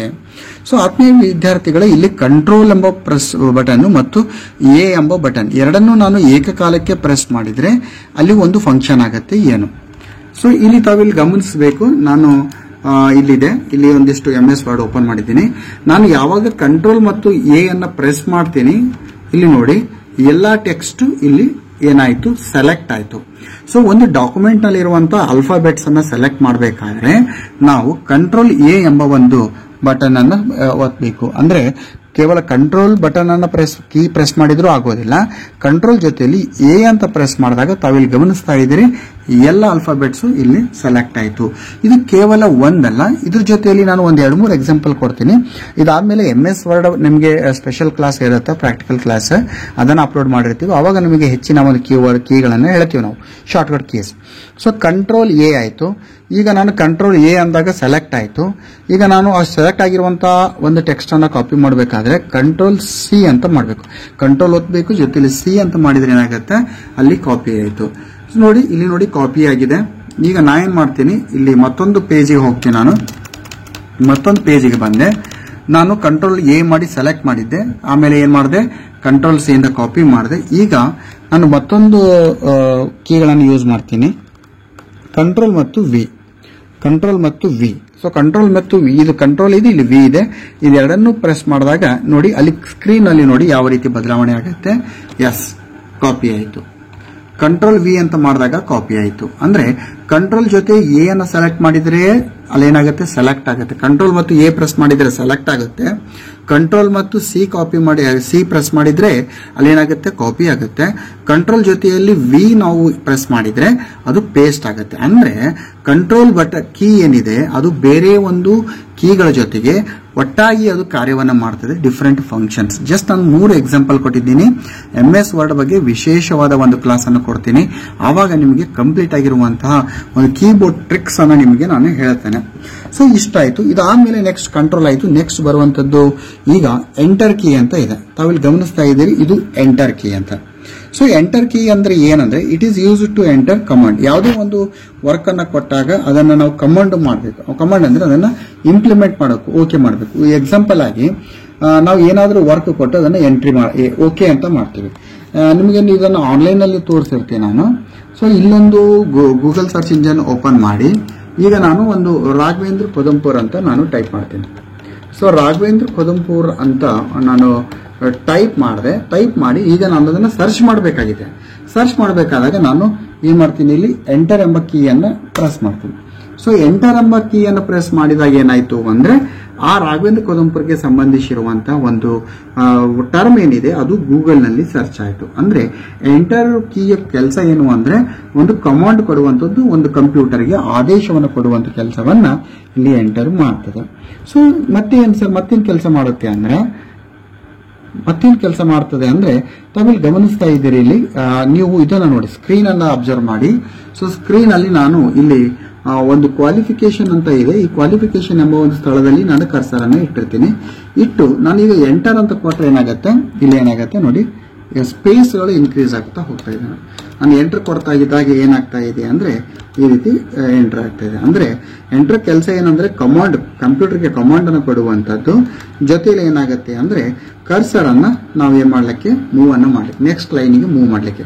ಎಂಟರ್ ಕೊಟ್ಟಾಗ ಕೆಳಗೆ ಬರ್ತಾ ಇದೆ, ಮತ್ತೆ ಬ್ಯಾಕ್ ಸ್ಪೇಸ್ ಕೊಟ್ಟಾಗ ಮೇಲೆ ಹೋಗ್ತಾ ಇದೆ. ಸೊ ಎಂಟರ್ ಕೆಲಸ ಏನಾಯ್ತು, ಒಂದು ಕಂಪ್ಯೂಟರ್ಗೆ ಕಮಾಂಡ್ ಅನ್ನು ಕೊಡುವಂತದ್ದು, ಜೊತೆಯಲ್ಲಿ ಈ ಒಂದು ಲೈನ್ಸ್ ಗಳನ್ನ ಸ್ಪೇಸ್ ಅನ್ನು ಕೊಡ್ಲಿಕ್ಕೆ, ನಾವು ಹೊಸ ಒಂದು ಲೈನ್ ಅನ್ನ ಎಂಟ್ರಿ ಮಾಡ್ಲಿಕ್ಕೆ ಈ ಒಂದು ಎಂಟರ್ ಕೀಯನ್ನ ನಾವು ಬಳಸ್ತೇವೆ. ಸೊ ಇದಾದ್ಮೇಲೆ ಮತ್ತೊಂದು ಕೀಯ ಪರಿಚಯ ಮಾಡಿಕೊಡ್ತಾ ಇದ್ದೀನಿ ಈ ಒಂದು ಕೀಬೋರ್ಡ್ ನಲ್ಲಿ. ದಟ್ ಈಸ್ ESC ಅಂತ ಕಾರ್ನರ್ ಸೈಡ್ ಇರುತ್ತೆ. ಇದನ್ನ ನಾವೇನ್ ಹೇಳ್ತೀವಿ ಅಂದ್ರೆ ಎಸ್ಕೇಪ್ ಬಟನ್ ಕೀ ಅಂತ ಹೇಳ್ತೀವಿ. ನಾವು ಏನಂತ ಹೇಳ್ತೀವಿ, ನಾವು ಎಸ್ಕೇಪ್ ಕೀ ಅಂತ ಹೇಳ್ತೀವಿ. ಸೊ ಎಸ್ಕೇಪ್ ಕೀ ಅಂದ್ರೆ ಏನಂದ್ರೆ ಈ ಒಂದು ಎಸ್ಕೇಪ್ ಕೀ ಯೂಸ್ ಯಾವಾಗ ಮಾಡ್ತೀವಿ ಅಂದ್ರೆ ಸ್ಪೆಷಲ್ ಕೋಡ್ಸ್ ಕೊಡುವಾಗ ಅಥವಾ ಎಕ್ಸಿಟ್ ಮಾಡುವಾಗ. ಸೊ ಎಕ್ಸಿಟ್ ಮಾಡುವಾಗ ಇದನ್ನ ನಾವು ಉಪಯೋಗವನ್ನ ಮಾಡ್ತೇವೆ. ಸೊ ಎಕ್ಸಾಂಪಲ್ ನಿಮಗೆ ಹೇಳ್ತೀನಿ ನಾನು. ಸೊ ಇಲ್ಲಿ ಒಂದು ವೆಬ್ಸೈಟ್ಸ್ ಅನ್ನು ಓಪನ್ ಮಾಡಿರ್ತೀನಿ ನಾನು. ವೆಬ್ಸೈಟ್ ಅನ್ನು ಓಪನ್ ಮಾಡಿ ಇಲ್ಲಿ ಯಾವ ರೀತಿ ಏನಾಗಬಹುದು ಅಂತ. ಈಗ ನಾನು ಫುಲ್ ಸ್ಕ್ರೀನ್ ಅನ್ನ ಕೊಡ್ತೇನೆ. ಇದು ಫುಲ್ ಸ್ಕ್ರೀನ್ ಇದೆ, ಫುಲ್ ಸ್ಕ್ರೀನು. ಅದನ್ನ ನಾವು ಫುಲ್ ಸ್ಕ್ರೀನ್ ಇದ್ದಿದ್ದನ್ನು ನಾವು ಓಪನ್ ಮಾಡಿದಾಗ, ಎಕ್ಸಾಂಪಲ್ ಯೂಟ್ಯೂಬ್ ನಲ್ಲಿ ತೋರಿಸಿರ್ತೀನಿ ನಾನು. ಯೂಟ್ಯೂಬ್ ಅನ್ನು ಓಪನ್ ಮಾಡಿ ಯೂಟ್ಯೂಬ್ ನಲ್ಲಿ ನಾ ಏನ್ ಮಾಡಬೇಕಾಗಿದೆ ಅಂದ್ರೆ ಯಾವುದೋ ಒಂದು ವಿಡಿಯೋವನ್ನ ಪ್ಲೇ ಮಾಡ್ತೀನಿ. ಸೊ ವಿಡಿಯೋವನ್ನು ಪ್ಲೇ ಮಾಡಿದ ಮೇಲೆ ನಾವೇನು ಮಾಡಬೇಕು ಅಂದರೆ ಅದನ್ನು ಮತ್ತೆ ನಾವು ಮೊದಲಿನ ಸ್ಥಿತಿಗೆ ತರಬೇಕಾದರೆ ಫುಲ್ ಸ್ಕ್ರೀನ್ ಟು ಸ್ಮಾಲ್ ಸ್ಕ್ರೀನ್ಗೆ ತರಬೇಕಾದ್ರೆ ನಾವೇನು ಮಾಡ್ಬೋದು ಅಂದರೆ ಇಲ್ಲಿ ಎಸ್ಕೇಪ್ ಬಟನ್ ಅನ್ನು ಎಕ್ಸಿಟ್ ರೀತಿಯಲ್ಲಿ ಈ ಬಟನ್ ಅನ್ನು ಯೂಸ್ ಮಾಡ್ತೀವಿ. ಸರಿ, ಇದು ಒಂದು ಕೀಬೋರ್ಡ್ ಅನ್ನ ಇಂಟ್ರೊಡಕ್ಷನ್ ಆಗ್ತಾ ಇದೆ. ಜೊತೆಯಲ್ಲಿ ಈಗ ಬರ್ತಾ ಇರುವಂತದ್ದು ಇಂಪಾರ್ಟೆಂಟ್ ಏನಂದ್ರೆ ಫಂಕ್ಷನಲ್ ಕೀಸ್. ಫಂಕ್ಷನಲ್ ಕೀಸ್ ಅಂದ್ರೆ ತಾವು ಇಲ್ಲಿ ಗಮನಿಸ್ತಾ ಇದ್ದೀರಿ, F1, F2, F3, F4, F5, F6, F7, F8, F9, F10, F10, F11, F12. So ಇಲ್ಲಿ 12ರವರೆಗೆ ಫಂಕ್ಷನ್ ಕೀಸ್ ಇದೆ. ಸೊ ಈ ಒಂದು ಫಂಕ್ಷನಲ್ ಕೀಸ್ ಬಗ್ಗೆ ಒಂದು ಸಪರೇಟ್ ವಿಡಿಯೋ ಮಾಡ್ತೀವಿ ನಾವು. ಸೊ F1 ಅಂದ್ರೆ ಏನು, F2 ಅಂದ್ರೆ ಏನು, F3 ಅಂದ್ರೆ ಏನು, F4 ಅಂದ್ರೆ ಏನು, ಪ್ರತಿಯೊಂದನ್ನು ಕೂಡ ನಾನು ಎಕ್ಸ್ಪ್ಲೇನ್ ಮಾಡ್ತೀನಿ ನಾನು. ಸೊ ನಿಮಗೆ ಕೀಬೋರ್ಡ್ ಬಗ್ಗೆ ಇಂಟ್ರೊಡಕ್ಷನ್ ಕೊಡುವಾಗ ನಿಮಗೆ ಫಂಕ್ಷನ್ ಕೀಸ್ 12 ಫಂಕ್ಷನ್ ಕೀಸ್ಗಳು ಇಲ್ಲಿ ಬರ್ತದೆ. ಸೊ ಇದಾದ್ಮೇಲೆ ಈ ಒಂದು ಕೀಬೋರ್ಡ್ ನಲ್ಲಿ ನಮಗೆ ನ್ಯೂಮರಿಕ್ ಕೀಬೋರ್ಡ್ ಅಂತ ಇದೆ. ನ್ಯೂಮರಿಕ್ ಕೀಬೋರ್ಡ್ ಅಂದ್ರೆ ಒಂದ್ಸಲ ನಿಮಗೆ ಓವರ್ ಆಲ್ ಕೀಬೋರ್ಡ್ ತೋರಿಸ್ತೀನಿ ನಾನು, ಇಷ್ಟಿದೆ. ಸೊ ಇದರಲ್ಲಿ ಈ ಪೋರ್ಷನ್ ಏನಿದೆ ಇಲ್ಲಿ ನೋಡಿ, ಇಷ್ಟು ಪೋರ್ಷನ್ ಏನಿದೆ ನ್ಯೂಮರಿಕಲ್ ಕೀಬೋರ್ಡ್ ಅಂತ ಹೇಳ್ತೀವಿ. ಇದೊಂದು ಕ್ಯಾಲ್ಕುಲೇಟರ್ ರೀತಿಯಲ್ಲಿ ವರ್ಕ್ ಮಾಡುತ್ತೆ. ಸೊ ನಾವು ವರ್ಕ್ ಮಾಡುವಾಗ ಸಾಕಷ್ಟು ಕ್ಯಾಲ್ಕುಲೇಟಿವ್ ಆಗಿರುವ, ಮ್ಯಾಥಮೆಟಿಕಲ್ ಆಗಿರುವ ಅಥವಾ ನಂಬರ್ಸ್ ಅನ್ನ ಎಂಟ್ರಿ ಮಾಡುವಂತಹ ಒಂದು ವರ್ಕ್ ಇದ್ದಾಗ ನಾವು ಈ ಪೋರ್ಷನ್ಸ್ ಅನ್ನು ಅಡಿಷನಲ್ ಆಗಿ ಕೊಟ್ಟಿರ್ತಾರೆ. ಸೊ ಆಲ್ರೆಡಿ ನಮಗೆ ಇಲ್ಲಿ ನ್ಯೂಮರಿಕಲ್ ನಂಬರ್ಸ್ ಇದೆ ಮೇಲ್ಗಡೆ, ಅದ್ರ ಜೊತೆಯಲ್ಲಿ ಇಲ್ಲಿ ವಿಶೇಷವಾಗಿ ಕ್ಯಾಲ್ಕುಲೇಟರ್ ರೀತಿಯಲ್ಲಿ ಒಂದು ಅರೇಂಜ್ಮೆಂಟ್ ಮಾಡಿರುವಂತಹ ನ್ಯೂಮರಿಕಲ್ ಒಂದು ಸ್ಪೇಸ್ ಇದೆ. ನಮಗೆ ಕೀಪ್ಯಾಡ್ ಸೈಡ್ ಇದೆ ನೋಡಿ, 1 2 3 4 ಎಲ್ಲ ಇದೆ. ಇಲ್ಲಿ ಕೂಡ ಪ್ಲಸ್ ಮೈನಸ್ ಇದೆ, ಇಲ್ಲೊಂದು ಎಂಟರ್ ಇದೆ, 0 ಇದೆ, ಡಿಲೀಟ್ ಮಾಡ್ಲಿಕ್ಕೆ ಇಲ್ಲೊಂದು. ಸೊ ಕಂಪ್ಲೀಟ್ ಆಗಿ ಫ್ರೀ ಆಗಿರುವಂತಹ ಸ್ಪೇಸ್ ಅನ್ನ ನಾವು ಇಲ್ಲಿ ನೋಡ್ತೀವಿ. ಇದು ಬಹಳ ಇಂಪಾರ್ಟೆಂಟ್. ಸೊ ಇದಾದ್ಮೇಲೆ ನೆಕ್ಸ್ಟ್ ಬರುವಂತದ್ದು ಈ ಒಂದು ಕೀಪ್ಯಾಡ್ ನಲ್ಲಿ ನಾವು ಟೈಪ್ ಅನ್ನ ಮಾಡುವಾಗ ನಾವು ಯಾವ ರೀತಿ ನಮ್ಮ ಬೆರಳುಗಳನ್ನ ಇರಬೇಕು ಅಂತ ಬಹಳ ಇಂಪಾರ್ಟೆಂಟ್. ಇಲ್ಲಿ ನಮ್ಮ ತೋರು ಬೆರಳನ್ನ ಎಫ್ ಮೇಲೆ, ನೆಕ್ಸ್ಟ್ ಬರುವಂತ ಡಿ ಮೇಲೆ, ಆಮೇಲೆ ಎ ಮತ್ತು ಎಸ್. ಸೊ ನೋಡಿ ಯಾವ ರೀತಿ ಇದೆ, ಇಲ್ಲಿ ಲಾಸ್ಟ್ ಫಿಂಗರ್ ಅನ್ನ ಎ ಅಲ್ಲಿ ಇಡಬೇಕು, ಎಸ್ ಡಿ ಎಫ್. ಯಾವಾಗಲೂ ನಮ್ಮ ಬೆರಳುಗಳನ್ನ ಎ ಎಸ್ ಡಿ ಎಫ್ ನಲ್ಲಿ ಇರಬೇಕು. ಆಮೇಲೆ ಜಿ ಎಚ್ ಗ್ಯಾಪ್ ಕೊಡಬೇಕು. ಜೆ ಇಂದ ನಮ್ಗೆ ಏನ್ ಮಾಡಬೇಕು, ಜೆ ಕೆ ಎಲ್ ಮತ್ತು ಇಲ್ಲಿ ಈ ರೀತಿ ಕಾಲಮ್. ಸೊ ಈ ರೀತಿ ಯಾವಾಗಲೂ ನಮಗೆ ಟೈಪಿಂಗ್ ಮಾಡುವಾಗ ತಾವು ಜೂಮ್ ನಿಮಗೆ ಓವರ್ ಆಲ್ ದೂರ ತೋರಿಸ್ತಿರ್ತೀನಿ ನಾನು. ಟೈಪಿಂಗ್ ಮಾಡುವಾಗ ನಮ್ಮ ಬೆರಳುಗಳು ಕೇವಲ ಈ ರೀತಿ ಇರಬೇಕು. ಸೊ ಏನು ಎ ಎಸ್ ಡಿ ಎಫ್ ಇರಬೇಕು, ಜೆ ಕೆ ಎಲ್ ಮತ್ತು ಇಲ್ಲಿ ಕೊನೆಗಡೆ ಇರುವಂತಹ ಒಂದು ಸೆಮಿ ಕಾಲಮ್ಸ್ ಮೇಲೆ ನಮ್ಮ ಒಂದು ಫಿಂಗರ್ಸ್ ಗಳು ಇರಬೇಕು. ಯಾವಾಗಲೂ ಇದೇ position, this is the right position. ಇದಾದ್ಮೇಲೆ ನಮಗೆ ಟೈಪ್ ಮಾಡ್ತಾ ಮಾಡ್ತಾ ನಮಗೆ ಒಂದಿಷ್ಟು ಪರ್ಫೆಕ್ಟ್ ಆಗುತ್ತೆ. ಇಲ್ಲಿ ನೋಡಿ ಮೇಲೆ ಬಂದಾಗ ಯಾವ ಅಕ್ಷರ ಇದೆ, ಕೆಳಗಡೆ ಬಂದಾಗ ಎನ್ ಇದೆ, ಈ ಬೆರಳಿನ ಕೆ ಮೇಲೆ ಆ ಇದೆ, ಆಮೇಲೆ ಎಲ್ ಮೇಲೆ ಓ ಇದೆ, ಸೊ ಪಿ ಇದೆ, ಸೊ ಎಫ್ ಮೇಲೆ ಆರ್ ಇದೆ, ಡಿ ಮೇಲೆ ಇ ಇದೆ, ಎಸ್ ಮೇಲೆ ಡಬ್ಲ್ಯೂ ಇದೆ, ಆಮೇಲೆ ಎ ಮೇಲೆ ಕ್ಯೂ ಇದೆ. ಅದೇ ರೀತಿ ಕೆಳಗಡೆ ಬಂದಾಗ ಸಿ ಬರುತ್ತೆ, ಎಕ್ಸ್ ಬರುತ್ತೆ. ಸೊ ಈ ರೀತಿ ಏನಾಗುತ್ತೆ, ನಾವು ಸ್ಟಾರ್ಟಿಂಗ್ ಪೋರ್ಷನ್ ಏನಿರುತ್ತೆ ಎ ಎಸ್ ಡಿ ಎಫ್ ಅಂತ ಇಟ್ಕೋಬೇಕು, ಜೆ ಕೆ ಎಲ್ ಅಂತ ಈ ರೀತಿ ಪೊಸಿಷನ್ ಇಟ್ಕೊಂಡು ನಾವು ಬೇರೆ ಬೇರೆ ಕಡೆ ನಮ್ಮ ಫಿಂಗರ್ಸ್ ಹೋದಾಗಲೂ ಕೂಡ ಮತ್ತೆ ನಾವು ಆ ಪೊಸಿಷನ್ಗೆ ಬರಬೇಕಾಗತ್ತೆ. ಜಿ ಬರುತ್ತೆ, ಎಚ್, ಈ ರೀತಿ ನಾವು ಮಾಡಬೇಕು. This is the home setting ಅಂತ ಹೇಳ್ತೇವೆ, ಅಥವಾ ಹೋಮ್ ಕೀಸ್ ಅಂತ ನಾವಿಲ್ಲಿ ಹೇಳ್ತೀವಿ. ಸೊ ಇದಾದ್ಮೇಲೆ ನೆಕ್ಸ್ಟ್ ಬರುವಂತ ಮತ್ತೊಂತ ಇಂಪಾರ್ಟೆಂಟ್ ಆಗಿರುವಂತಹ ಒಂದು ಸಿಂಬಲ್ಸ್ ಗಳನ್ನ ಆತ್ಮೀಯ ವಿದ್ಯಾರ್ಥಿಗಳೇ ನೆಕ್ಸ್ಟ್ ನೋಡ್ತಾ ಹೋಗೋಣ. ಇಲ್ಲಿ ನಮ್ಮ ಒಂದು ಕೀಬೋರ್ಡ್ಸ್ ಗಳಲ್ಲಿ ಪೇಜ್ ಅಪ್ ಮತ್ತು ಪೇಜ್ ಡೌನ್ ಅಂತ ಇದೆ. ಸೊ ಪೇಜ್ ಅಪ್ ಮತ್ತು page down. So page up page down ಯಾವ ರೀತಿ ಕೆಲಸ ಮಾಡ್ತದೆ ಅಂದ್ರೆ, ಯಾರೋ ಮಾರ್ಕ್ ತರ ನಾವು ಸಾಮಾನ್ಯವಾಗಿ ನಾವು ಆರೋ ಮಾರ್ಕ್ ಅನ್ನು ಯೂಸ್ ಮಾಡ್ತಾ ಇದ್ವಲ್ಲ ನೋಡಿ, ಯಾವುದೇ ಒಂದು ಪೇಜ್ ಅನ್ನ ಡೌನ್ ಮಾಡಬೇಕಾದ್ರೆ ಯಾರೋ ಕೀಸ್ ಗಳನ್ನು ಕೂಡ ಯೂಸ್ ಮಾಡಬಹುದು. ಅಥವಾ ತಾವು ಇಲ್ಲಿ ಗಮನಿಸ್ತಾ ಇದ್ರಿ ಕೀಬೋರ್ಡ್ ನಲ್ಲಿ ಪೇಜ್ ಡೌನ್ ಎಂಬ ಒಂದು ಬಟನ್ಸ್ ಗಳನ್ನ ನಾನು ಪ್ರೆಸ್ ಮಾಡಿದಾಗಲೂ ಕೂಡ, ಈ ಒಂದು ಕೀ ಅನ್ನು ಪ್ರೆಸ್ ಮಾಡಿದಾಗ ಕೂಡ ನಾವು ಏನ್ ಮಾಡಬಹುದು, ಪೇಜ್ ಏನಾಗುತ್ತೆ ಡೌನ್ ಆಗ್ತಾ ಹೋಗ್ತದೆ. ಇದು ಬಹಳ ಇಂಪಾರ್ಟೆಂಟ್. ಸೊ ಇಲ್ಲಿ ಮತ್ತೊಂದು ಅದರ ಮೇಲೆ ಮತ್ತೊಂದು ಕೀ ಇದೆ, ಪೇಜ್ ಅಪ್ ಎಂಬ ಮತ್ತೊಂದು ಕೀ. ಸೊ ಪೇಜ್ ಅಪ್ ಎಂಬ ಕೀಯನ್ನು ನಾನು ಪ್ರೆಸ್ ಮಾಡಿದಾಗ ಪೇಜ್ ಮೇಲ್ಗಡೆ ಹೋಗ್ತದೆ. ತಾವಿಲ್ಲಿ ಗಮನಿಸ್ತಾ ಇದ್ದೀರಿ, ನಾನು ಪೇಜ್ ಅಪ್ ಅಂತ ನಾನು ಪ್ರೆಸ್ ಮಾಡ್ತಾ ಹೋಗ್ತಾ ಇದ್ದೀನಿ, ಆ ಪೇಜ್ ಏನಾಗ್ತಾ ಇದೆ ಅಪ್ಪ ಮೇಲೆ ಹೋಗ್ತಾ ಇದೆ. ನೋಡಿ ಯಾವ ರೀತಿ ಹೋಗ್ತಾ ಇದೆ ಅಂತ. ಈ ಕೀಬೋರ್ಡ್ ನಲ್ಲಿ ಕೆಳಗಡೆ ತಾವು ಗಮನಿಸಿ, ಪೇಜ್ ಡೌನ್ ಅಂದ್ರೆ ಕೆಳಗಡೆ ಹೋಗುತ್ತೆ, ಪೇಜ್ ಅಪ್ ಅಂದ್ರೆ ಮೇಲೆ ಹೋಗುತ್ತೆ. ಈ ಒಂದು ಕಾರ್ಯವನ್ನ ಈ ಒಂದು ಆರೋ ಕೀಸ್ಗಳು ಕೂಡ ಕೆಲಸ ಮಾಡ್ತವೆ. ಸೊ ಆರೋಸ್ ಕೀಸ್ ನಲ್ಲಿ ನೋಡಿ ಅಪ್ ಕೀ ಇದೆ, ಡೌನ್ ಕೀ ಇದೆ, ಇದು ಕೂಡ ಸೇಮ್ ವರ್ಕ್ ಅನ್ನ ಮಾಡುವಂತದ್ದು ಇದೆ. ನೋಡಿ ಸೇಮ್ ಫಂಕ್ಷನ್ಗೆ ನಮಗೆ ಎರಡು ಕೀಗಳು ಉಪಯೋಗ ಆಗುತ್ತೆ. ಸೊ ಇದಾದ್ಮೇಲೆ ನೆಕ್ಸ್ಟ್ ಬರುವಂತದ್ದು ಹೋಮ್ ಕೀ ಇದೆ, ಮತ್ತೊಂದು ಎಂಡ್ ಕೀ ಇದೆ. ಹೋಮ್ ಮತ್ತು ಎಂಡ್ ಕೀ ಅಂದ್ರೆ ಏನು? ಸೊ ಆದ್ಮೇಲೆ ಇಲ್ಲಿ ಯಾವುದೇ ಒಂದು ಪೇಜ್ ಅನ್ನು ಓಪನ್ ಮಾಡಿದಾಗ ಹೋಮ್ ಅಂತ ಕ್ಲಿಕ್ ಮಾಡಿದ್ರೆ ಆ ಪೇಜಿನ ಟಾಪ್ ಸ್ಕ್ರೀನ್ ನಮಗೆ ಕಾಣುತ್ತೆ. ಎಂಡ್ ಅಂತ ಮಾಡಿದಾಗ ಆ ಪೇಜಿನ ಬಾಟಮ್ ಅತ್ಯಂತ ಕೆಳಗಡೆ ಇರುವಂತಹ ಸ್ಕ್ರೀನ್ ನಮಗೆ ಕಾಣ್ತದೆ. ಇದನ್ನು ತೋರಿಸಿರ್ತೀನಿ ನಿಮಗೆ. ಸೊ ಆದ್ಮೇಲೆ ಇಲ್ಲೇನಿದೆ ಅಂದ್ರೆ ತಾವು ಸ್ಕ್ರೀನ್ ಅಲ್ಲಿ ಗಮನಿಸ್ತಾ ಇದ್ದೀರಿ. ಸೊ ಸ್ಕ್ರೀನ್ ಅಲ್ಲಿ ನೋಡ್ತಾ ಹೋದಾಗ ಈಗ ನಾನು ಹೋಮ್ ಅಂತ ಮಾಡಿದ್ದೀನಿ. ಈ ಒಂದು ಸ್ಕ್ರೀನಿನ ಒಂದು ಏನಾಗ್ತಾ ಇದೆ ಅಂದ್ರೆ ಅಪ್ ಸೈಡ್ ಇದೆ ನಿಮ್ದು. ಯಾವಾಗ ನಾನು ಎಂಡ್ ಅಂತ ಮಾಡ್ತೀನಿ ಅದೇ ಪೇಜಿನ ಅತ್ಯಂತ ಕೆಳಗಡೆ ಇರುವಂತ ಬಾಟಮ್ ಬರುತ್ತೆ ನೋಡಿ. ಈಗ ನಾನು ಮಾಡಿರೋದು ಅಪ್ ಹೋಮ್ ಅಂದಾಗೆ ಮೇಲೆ ಬರುತ್ತೆ. ಇಲ್ಲಿ ಎಂಡ್ ಅಂದ್ರೆ ಕೆಳಗಡೆ ಬಂತು, ಹೋಮ್ ಅಂದ್ರೆ ಮೇಲೆ ಒಂದೇ ಸಲ. ಇಲ್ಲಿ ಏನಾಗುತ್ತೆ ಸ್ಕ್ರೋಲಿಂಗ್ ಅಂದ್ರೆ ನಿಧಾನವಾಗಿ ನಾವು ಕೆಳಗಡೆ ಬರ್ತೀವಿ, ಹೌದಾ? ಪೇಜ್ ಅಪ್ ಪೇಜ್ ಡೌನ್ ನಲ್ಲಿ ನಿಧಾನವಾಗಿ ಮೇಲೆ ಹೋಗೋದು, ನಿಧಾನವಾಗಿ ಕೆಳಗಡೆ ಬರ್ತೀವಿ. ಆದ್ರೆ ಹೋಮ್ ಅಂದಾಗ ನೇರವಾಗಿ ಮೇಲೆ ಬರ್ತೀವಿ, ಅಂದ್ರೆ ನೇರವಾಗಿ ಕೆಳಗಡೆ ಬರುವಂತ ಒಂದಿಷ್ಟು ಕೆಲಸಗಳ ಆಗ್ತದೆ. ಅಂದ್ರೆ ಹೋಮ್ ಅಂದಾಗ ಮೇಲೆ ಕೆಳಗಡೆ ಬರುತ್ತೆ. ಇದು ಬಹಳ ಇಂಪಾರ್ಟೆಂಟ್. ಹೋಮ್ ಅಂದ್ರೆ ಮೇಲೆ ಇರುತ್ತೆ, ಎಂಡ್ ಅಂದ್ರೆ ಕೆಳಗಡೆ. ಇದು ಯಾವಾಗ ಯೂಸ್ ಆಗುತ್ತೆ ಅಂದ್ರೆ ಇಲ್ಲಿ ಸಾವಿರಾರು ಪೇಜ್ಗಳಿದ್ದಾಗ ನಮಗೆ ಮೊದಲನೇ ಪೇಜ್ಗೆ ಬರಬೇಕಾದಾಗ ಸ್ಕ್ರೋಲ್ ಮಾಡುವಂತದ್ದು ಆಗೋದಿಲ್ಲ. ಹೋಮ್ ಅಂತ ಮಾಡಿದ್ರೆ ಮೇಲೆ ಬರ್ತೀವಿ, ಎಂಡ್ ಅಂತ ಮಾಡಿದ್ರೆ ಕೆಳಗಡೆ ಬರ್ತೀವಿ. ಸೊ ಇದರ ಜೊತೆಯಲ್ಲಿ ನಮ್ಮ ಒಂದು ಕೀಬೋರ್ಡ್ಗಳಲ್ಲಿ ವಿಶೇಷವಾಗಿ ನಮಗೆ ಇಲ್ಲಿ ನೋಡಿ, ಇಲ್ಲಿ ಒಂದು ಸಿಸ್ಟಮಿನ ಸೌಂಡ್ ಅನ್ನ ಕಂಟ್ರೋಲ್ ಮಾಡಲಿಕ್ಕೆ ಇಲ್ಲಿ ಬಟನ್ಸ್ ಇದೆ, ಮ್ಯೂಟ್ ಮಾಡಲಿಕ್ಕೆ, ಇನ್ಕ್ರೀಸ್ ಮಾಡಲಿಕ್ಕೆ. ಸೊ ಈ ರೀತಿಯ ಒಂದಿಷ್ಟು ಸೌಂಡ್ಗೆ ಸಂಬಂಧಿಸಿದಂತ ಒಂದಿಷ್ಟು ಕೀಬೋರ್ಡ್ಗಳನ್ನ ನಾವು ಕಾಣ್ತೀವಿ. ಇದಾದ ಮೇಲೆ ಇತ್ತೀಚೆಗೆ ಬಹಳಷ್ಟು ಆಧುನಿಕವಾಗಿರುವಂತಹ ಕೀಬೋರ್ಡ್ಗಳನ್ನು ನೋಡ್ತಾ ಹೋಗ್ತಾ ಇದ್ದೀವಿ ನಾವು. ಇಷ್ಟೊಂದು ಇಂಟ್ರೊಡಕ್ಷನ್ ಕೀಬೋರ್ಡ್ ಬಗ್ಗೆ ಕೊಟ್ಟಿದ್ದೀನಿ. ನಿಮಗೆ ಕೀಬೋರ್ಡ್ ಬಗ್ಗೆ ಎಕ್ಸಾಮ್ ನಲ್ಲಿ ಏನ್ ಬರ್ಬೋದು ಅಂದ್ರೆ ಕೀಬೋರ್ಡ್ ನಲ್ಲಿ ಇರುವಂತಹ ಕೀಗಳ ಪ್ರಕಾರಗಳು ಯಾವ್ಯಾವು. ಸೊ ಇದರಲ್ಲಿ ಒಂದು ಅಲ್ಫಾಬೆಟಿಕಲ್ ಕೀ ಬರುತ್ತೆ, ನೆಕ್ಸ್ಟ್ ನ್ಯೂಮರಿಕಲ್ ಕೀ ಬರುತ್ತದೆ, ಆಮೇಲೆ ಪಂಕ್ಚುವೇಷನ್ ಕೀಸ್ ಬರುತ್ತೆ, ಆಮೇಲೆ ಆರೋಸ್ ಕೀಸ್ಗಳು ಬರುತ್ತೆ. ಸೊ ಇದಾದ್ಮೇಲೆ ನಮ್ಗೆ ಬರುವಂತದ್ದು ಇಲ್ಲಿ ವಿಶೇಷವಾಗಿ ಕ್ಯಾಪ್ಸ್ ಲಾಕ್ ಇದೆ, ಶಿಫ್ಟ್ ಇದೆ, ಕಂಟ್ರೋಲ್ ಇದೆ, ಆಲ್ಟ್ ಇದೆ. ಸೊ ಈ ರೀತಿ ಬರ್ತದೆ. ಜೊತೆಯಲ್ಲಿ ಫಂಕ್ಷನಲ್ ಕೀಸ್ಗಳು ಬರ್ತದೆ. ಆಮೇಲೆ ನ್ಯೂಮರಿಕಲ್ ಪ್ಯಾಡ್ ಅಂತ ಹೇಳ್ತೀವಿ, ಸೈಡ್ಗೆ ಇರುವಂತದ್ದು ನ್ಯೂಮರಿಕಲ್ ಪ್ಯಾಡ್ ಇದೆ. ಆಮೇಲೆ ಇಲ್ಲಿ ನಮಗೆ ಪೇಜ್ ಅಪ್ ಪೇಜ್ ಡೌನ್ ಇದೆ, ಹೋಮ್ ಇದೆ, ಎಂಡ್ ಇದೆ. ಜೊತೆಯಲ್ಲಿ ಇಲ್ಲಿ ಸೌಂಡ್ ಅನ್ನು ಕಂಟ್ರೋಲ್ ಮಾಡಲಿಕ್ಕೆ ಇರುವಂತಹ ಬಟನ್ಸ್. ಸೊ ಕೀಬೋರ್ಡ್ ಬಗ್ಗೆ ನಿಮಗೆ ಪ್ರಶ್ನೆಗಳು ಬಂದಾಗ ನೀವು ಏನ್ ಮಾಡಬೇಕು, ಆನ್ಸರ್ಸ್ ಮಾಡಬೇಕು. ಸೊ ಆತ್ಮೀಯ ವಿದ್ಯಾರ್ಥಿಗಳೇ, ನಮ್ಮ ಒಂದು ವೆಬ್ಸೈಟ್ ನಲ್ಲಿ ಕೂಡ ಈ ಒಂದು ಕೀಬೋರ್ಡ್ಗೆ ರಿಲೇಟೆಡ್ ಆಗಿರುವಂತಹ ಒಂದು ಆನ್ಲೈನ್ ಎಕ್ಸಾಮ್ಸ್ ಅನ್ನ ಮಾಡ್ತೀವಿ. ಆ ಎಕ್ಸಾಮಿನ ಲಿಂಕ್ ಅನ್ನ ವೆಬ್ಸೈಟ್ ನಲ್ಲಿ ಕೊಡ್ತೇವೆ. ಆ ಲಿಂಕ್ ಅನ್ನು ಕ್ಲಿಕ್ ಮಾಡಿ ನೀವು ಎಕ್ಸಾಮ್ ಬರೀಬಹುದು. ಸೊ ಯಾವ ರೀತಿ ನಮ್ಮ ವೆಬ್ಸೈಟ್ಗೆ ವಿಸಿಟ್ ಮಾಡಬೇಕು ಅದನ್ನ ಮತ್ತೊಂದು ವಿಡಿಯೋದಲ್ಲಿ ನಾವು ಹೇಳಿರ್ತೀವಿ. ಏನಂದ್ರೆ NSQF ರಿಲೇಟೆಡ್ ಆಗಿರುವಂತಹ ಸ್ಟಡಿ ಮಟೀರಿಯಲ್ ಅನ್ನ ಹೇಗೆ ಎಕ್ಸೆಸ್ ಮಾಡಬೇಕು, ಈ ಥಂಬ್ನೇಲ್ ಅನ್ನ ಇಟ್ಕೊಂಡು ನಾವು ವಿಡಿಯೋ ಮಾಡಿರ್ತೀವಿ. ಸರಿ, ಇದಾದ ಮೇಲೆ ಈಗ ವಿಶೇಷವಾಗಿ ನೋಡ್ತಾ ಹೋದಾಗ ಇತ್ತೀಚೆಗೆ ಒಂದು ಕೀಬೋರ್ಡ್ಗಳಲ್ಲಿ ಕೂಡ ಸಾಕಷ್ಟು ಬದಲಾವಣೆಗಳು ಆಗ್ತಾ ಇವೆ. ತಾವಿಲ್ಲಿ ಗಮನಿಸ್ತಾ ಇದ್ದೀರಿ, ಈ ಒಂದು ನನ್ನ ಇದು ಪರ್ಸನಲ್ ನನ್ನ ಲ್ಯಾಪ್ಟಾಪ್ ಇದೆ. ಸೊ ಪರ್ಸನಲ್ ಲ್ಯಾಪ್ಟಾಪಿನ ಕೀಬೋರ್ಡ್ ಅನ್ನ ಗಮನಿಸಬೇಕು ನೀವು. ಈ ಒಂದು ಗಮನಿಸಿ, ಇಲ್ಲಿ ನಾನು ಪ್ರೆಸ್ ಅನ್ನ ಮಾಡ್ತೀನಿ, ಲೈಟ್ಗಳು ಬರ್ತದೆ ಇಲ್ಲಿ. ಅಂದ್ರೆ ಈ ಲೈಟ್ಗಳು ಯಾವಾಗ ಯೂಸ್ ಆಗ್ತದೆ ಅಂದ್ರೆ ಇಲ್ಲಿ ನಮ್ಮ ಮನೆಯಲ್ಲಿ ಲೈಟ್ ಹೋದಾಗ, ನಾನು ಲೈಟ್ ಆಫ್ ಮಾಡ್ತೀನಿ, ನಿಮ್ಗೆ ಎಕ್ಸ್ಪ್ಲೇನ್ ಮಾಡ್ತಾ ಇದ್ದೀನಿ ನೋಡಿ. ನಮ್ಮ ಮನೆಯಲ್ಲಿ ಲೈಟ್ಗಳು ಹೋದಾಗ ಕೀಬೋರ್ಡ್ ನಲ್ಲಿ ಏನಾಗುತ್ತೆ, ಈ ಲೈಟ್ಗಳು ಈ ರೀತಿ ಡಿಸ್ಪ್ಲೇ ಆಗೋದ್ರಿಂದ ಇಲ್ಲಿ ಯಾವುದೇ ರೀತಿಯ ವರ್ಕ್ಗೆ ತೊಂದರೆ ಆಗದ ರೀತಿಯಲ್ಲಿ ಕೆಲಸವನ್ನ ಮಾಡಬಹುದು. ನೋಡಿ ಯಾವ ರೀತಿ ನಿಮ್ಗೆ ಅಲ್ಫಾಬೆಟಿಕಲ್ ಕೀ ಕಾಣ್ತಾ ಇದೆ, ನ್ಯೂಮರಿಕಲ್ ಕೀ ಕಾಣ್ತಾ ಇದೆ, ಆರೋಸ್ ಕೀಸ್ ಕಾಣ್ತಾ ಇದೆ. ಇಲ್ಲಿ ನಿಮ್ಗೆ ಕತ್ಲಲ್ಲಿ ನೋಡಿ ಕಂಪ್ಲೀಟ್ ಲೈಟ್ ಆಫ್ ಇದೆ.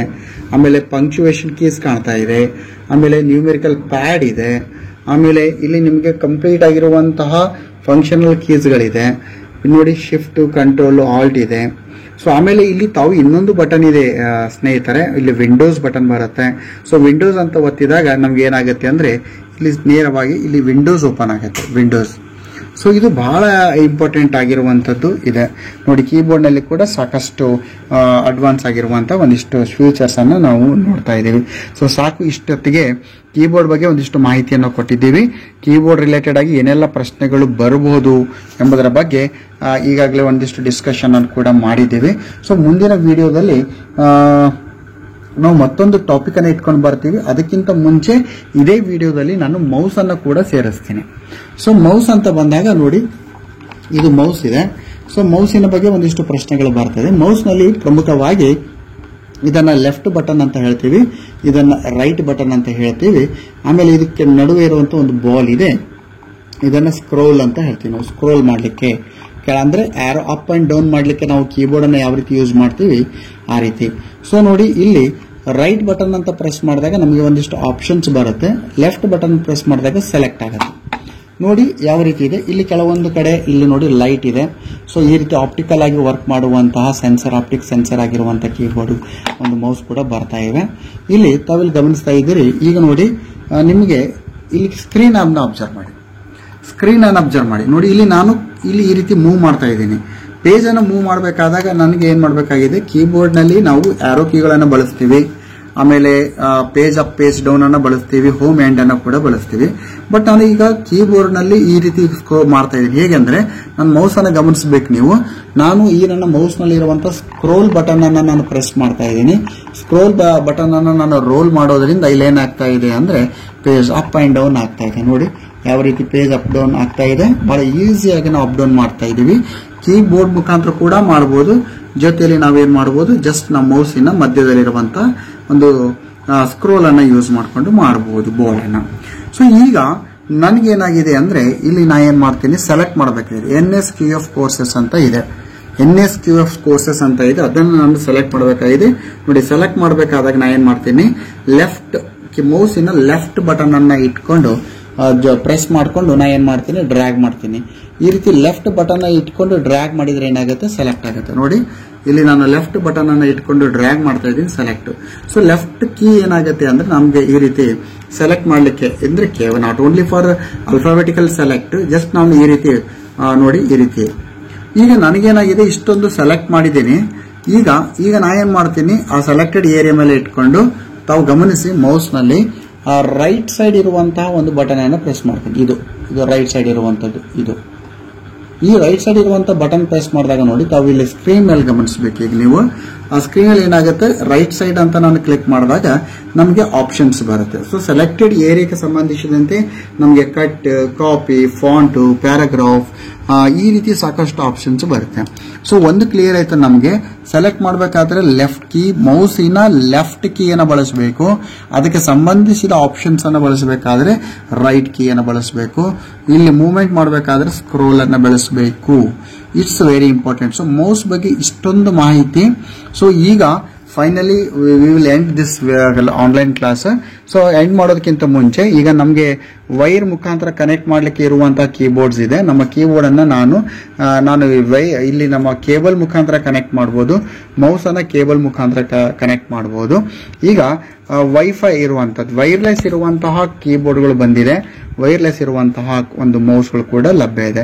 ಸೊ ಆತ್ಮೀಯ ವಿದ್ಯಾರ್ಥಿಗಳಿಗೆ ನಿಮಗೆ ಈ ಒಂದು NSQF ಇನ್ಫಾರ್ಮೇಶನ್ ಟೆಕ್ನಾಲಜಿ ರಿಲೇಟೆಡ್ ಆಗಿರುವಂತಹ ಮಾಹಿತಿಯನ್ನು ತಿಳಿಯುವಲ್ಲಿ unit 2 keyboard, data entry and ಕೀಬೋರ್ಡಿನ ಪಾರ್ಟ್ 1ರಲ್ಲಿ ಇಷ್ಟೊಂದು ಎಕ್ಸ್ಪ್ಲೇನೇಷನ್ ಕೊಟ್ಟಿದ್ದೇವೆ ನಾವು. ಪಾರ್ಟ್ 2 ಮತ್ತು ಪಾರ್ಟ್ 3ನಲ್ಲಿ ಮುಂದಿನ ಒಂದಿಷ್ಟು ಭಾಗಗಳನ್ನ ಎಕ್ಸ್ಪ್ಲೇನ್ ಮಾಡ್ತೀವಿ ಅಂತ ಹೇಳ್ತಾ, ಜೈ ಹಿಂದ್, ವಂದೇ ಮಾತರಂ.